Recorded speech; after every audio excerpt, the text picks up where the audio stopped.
For over 100 years, the story of flight has felt, well, settled. We all know the who, the where, the when. But what if the most important piece of that story, the real secret to actually getting machine into the air and keeping it there, has been hiding in plain sight all along? So let's just dive right in with a pretty bold question. Was the history of flight that we all learned in school wrong? Because there's this other story, one that just won't go away, about a flight that could literally rewrite the textbooks.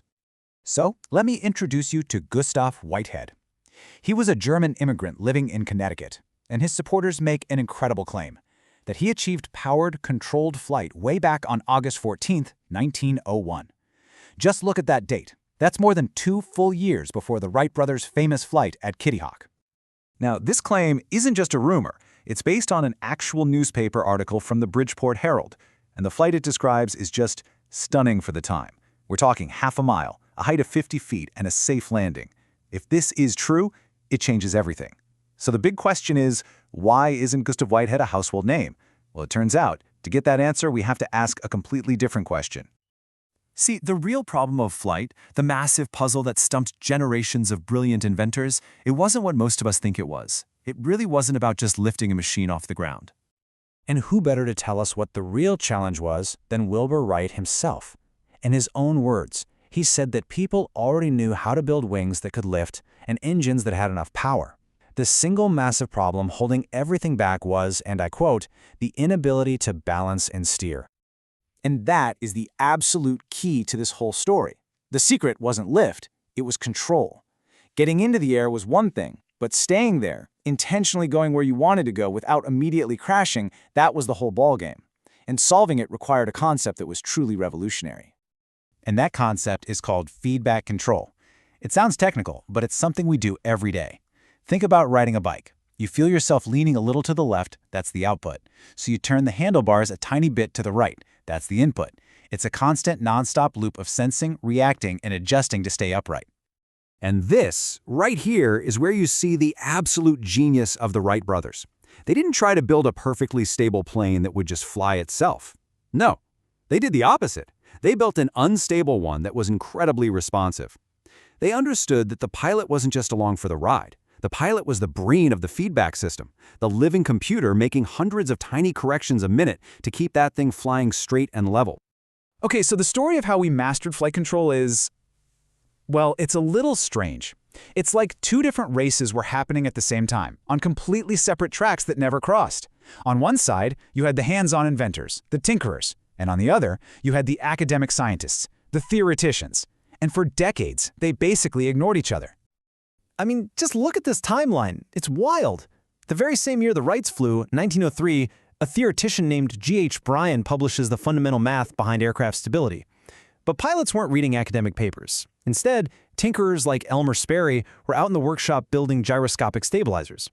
Decades later, you have Wiley Post flying solo around the globe thanks to his autopilot, Mechanical Mike, a total triumph of hands-on invention, not abstract math.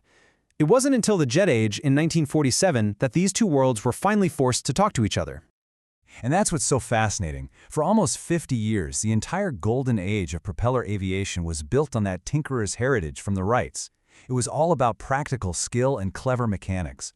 All the while, the theorists were writing these brilliant, complex papers that just sat on shelves completely unused by the folks actually building and flying the planes. But the tinkerers, they kept pushing forward.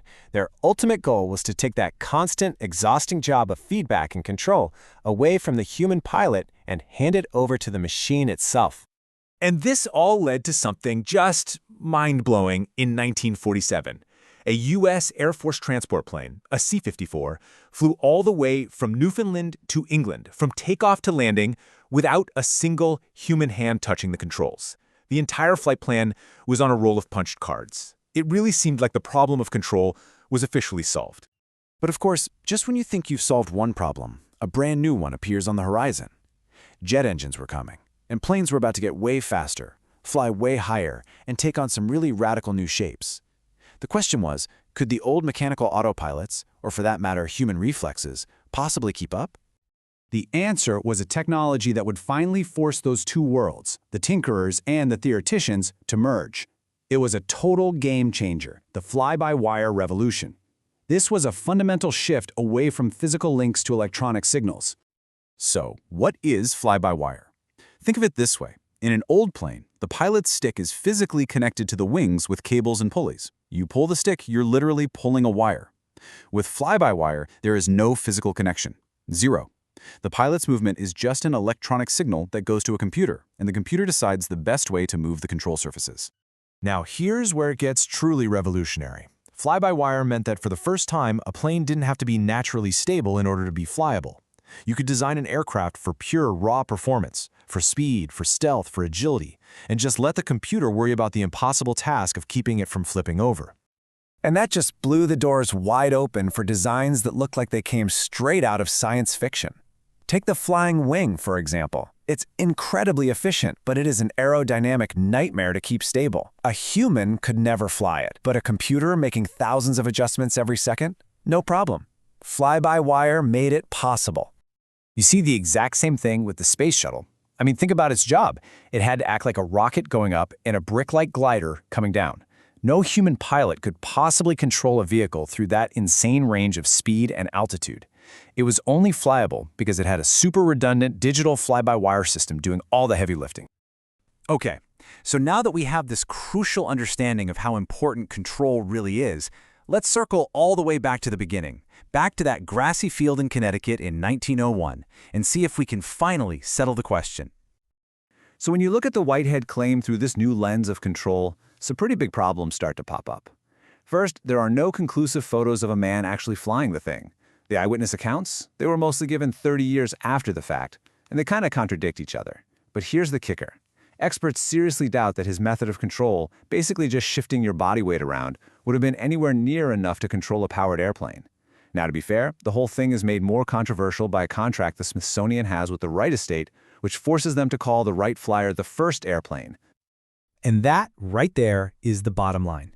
The real question isn't just who got off the ground first, it's who demonstrated repeatable, positive control over their machine. Getting airborne for a second is one thing. The Wrights, though, they ran a full-blown scientific program. They documented everything, and they proved without a doubt that they had mastered the problem of control. And that's the real distinction. Which brings us to one last, pretty provocative question for our own time. In this age of fly-by-wire, where our computers are so powerful they can simulate anything, have we accidentally created a new kind of separation? A dangerous gap where the modern theoretician, the person designing the system, no longer has that hands-on, tinkerer's gut feeling for why the thing actually works? It's a bit of a warning from history, isn't it? A reminder that real, lasting progress seems to require both, the theorist's math and the tinkerer's touch.